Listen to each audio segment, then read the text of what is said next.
అధిష్టానం ఆదేశిస్తే మల్కాజ్గిరి నుంచి పోటీ చేస్తానని బీజేపీ మాజీ ఎమ్మెల్యే ఈటెల రాజేందర్ తెలిపారు. యాదాద్రిలో ఈటెల రాజేందర్ ఆధ్వర్యంలో భారతీయ జనతా పార్టీ విజయ సంకల్ప యాత్రను ప్రారంభించడం జరిగింది. ఈ సందర్భంగా ఆయన మాట్లాడుతూ ప్రధాని మోడీ నాయకత్వంలోనే దేశం పురోగతి సాధిస్తుందని ఈటెల తెలిపారు. మోడీని ఆదరించేందుకు ప్రజలు సిద్ధంగా ఉన్నారని అన్నారు. కాంగ్రెస్ హామీలపై ప్రజలకు భ్రమలు తొలగుతున్నాయని అన్నారు. ఉచిత బస్సు పథకంలో ప్రయాణికులు పెరిగినా బస్సులు పెరగలేదని ఈటెల ఆరోపించారు. ముఖ్యమంత్రి రేవంత్ రెడ్డి 2 సార్లు ఢిల్లీకి వెళ్లి మోడీని, అమిత్ షాను, ఆర్థిక శాఖ మంత్రిని కలిసి వారికి దండం పెట్టి అప్పులు ఇవ్వమని అడుగుతున్నారని ఈటెల తెలిపారు. రాష్ట్రం సమగ్రాభివృద్ధి జరగాలంటే బీజేపీని గెలిపించాలని ప్రజలకు పిలుపునిచ్చారు. పార్లమెంటు ఎన్నికల్లో బీఆర్ఎస్ గెలిచినా లాభం లేదన్న ఈటెల రాజేందర్ తమకు ఏ పార్టీతో పొత్తు పెట్టుకునే అవసరం లేదని స్పష్టం చేశారు. ఈ క్రమంలోనే డబుల్ ఇంజన్ సర్కార్తోనే తెలంగాణ వికసిస్తుందని, దేశానికి ప్రధాని మోదీయే పెద్ద గ్యారంటీ అని తెలిపారు. ప్రపంచంలోనే 5వ ఆర్థిక వ్యవస్థగా ఉన్న భారత్ 3వ స్థానానికి చేరుకునే విధంగా ఎన్నో విప్లవాత్మకమైన మార్పులు చేపడుతూ ప్రధాని మోదీ అహర్నిశలు కృషి చేస్తున్నారని అన్నారు. దేశంలో 25 కోట్ల పేదలను ఆర్థికంగా పరిపుష్టి చేసేందుకు 50 కోట్ల మందికి జన్ధన్ ఖాతాలను కేంద్ర ప్రభుత్వం తెలిపిందని స్పష్టం చేశారు.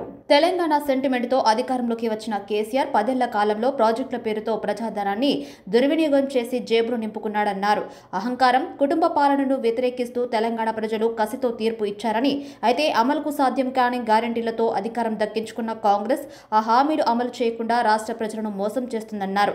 5 శతాబ్దాల దేశ ప్రజలకు అయోధ్య రామ మందిర కలను సాకారం చేసిన ఘనత నరేంద్ర మోదీదే అన్నారు. తెలంగాణలో మొత్తం 17 ఎంపీ స్థానాల్లో బీజేపీకి మద్దతు తెలపాలని విజ్ఞప్తి చేశారు. పార్లమెంటు ఎన్నికల్లో బీజేపీతో పొత్తు ఉంటుందని మాజీ మంత్రి చామకూర మల్లారెడ్డి కొత్త డ్రామాకు తెరలేపాడని, బీజేపీ ఏ పార్టీతో పొత్తు పెట్టుకోదని తెలిపారు. దరఖాస్తులు అయితే తీసుకుంటానంటే ఇవ్వబోతాం అనే మరొకసారి నమ్మించడానికి వాళ్ళు ప్రయత్నం చేస్తున్నారు. నాకు తెలిసి నేను ఇంతకుముందు చెప్పిన, నేను కూడా ఆర్థిక మంత్రిగా పనిచేసిన కాబట్టి జీతాలు ఇచ్చడానికే పైసలు లేవు, ఉన్న పెన్షన్ ఇచ్చడానికే పైసలు లేవు. మరి వీళ్ళు ఎట్లిస్తారో చూడాల్సిందే. ముసళ్ళ పండుగ అంతా ముందటున్నది. నేను కూడా ఆర్థిక మంత్రిగా పనిచేసిన అనుభవంలో చెప్తున్నా, 2 లక్షల రూపాయల రుణమాఫీ చేయాలంటే వాళ్ళ లెక్కల ప్రకారమే 34 వేల కోట్ల రూపాయలని చెప్పిండు. ఒకటే దఫా అమలు చేయాలంటే సాధ్యమయ్యే పని లేదు. చూస్తూ ఉన్నాం. 2 సార్లు పోయిండు ముఖ్యమంత్రిగా ఢిల్లీకి.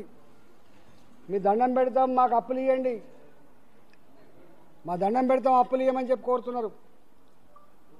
అమిత్ షా గారిని కలిసిండ్రు, ప్రధానమంత్రి గారు కలిసిండ్రు, ఆర్థిక మంత్రి గారిని కలిసిండ్రు. కానీ ఎట్లా పడితే అట్లా, ఎప్పుడు పడితే అప్పుడు, ఎంత పడితే అంత అప్పు తెచ్చుకునే వెసులుబాటు ఉండదు. నీ జిఎస్డిపి మీద ఆధారపడి, గతంలో తీసుకున్న రుణాల మీద ఆధారపడి రుణం ఇస్తా తప్ప అంతకంటే కూర్చే ఆస్కారం లేదు. యాక్చువల్గా నా ప్రాంతం కరీంనగర్ ప్రాంతం మీకు తెలుసు. నా బతకచ్చిన ప్రాంతం ఏమో మల్కాజ్గిరి. 32 సంవత్సరాలు అక్కడ ఉన్నా. మా అధిష్టానం ఆదేశిస్తే పోటీ చేస్తా. ఆ పోటీ వాళ్ళు ఎక్కడిస్తే అక్కడ చేస్తా. నా మనసులో ఇంతకుముందు ఒకసారి చెప్పి ఉన్నా, నేను మల్కాజ్గిరి అని చెప్పిన. నేను 32 ఏళ్ళుగా అక్కడ ఉన్నా కాబట్టి స్థానికంగా మల్కాజ్గిరి ఇస్తే పోటీ చేస్తా అని చెప్పిన. నా మనసులో మాట.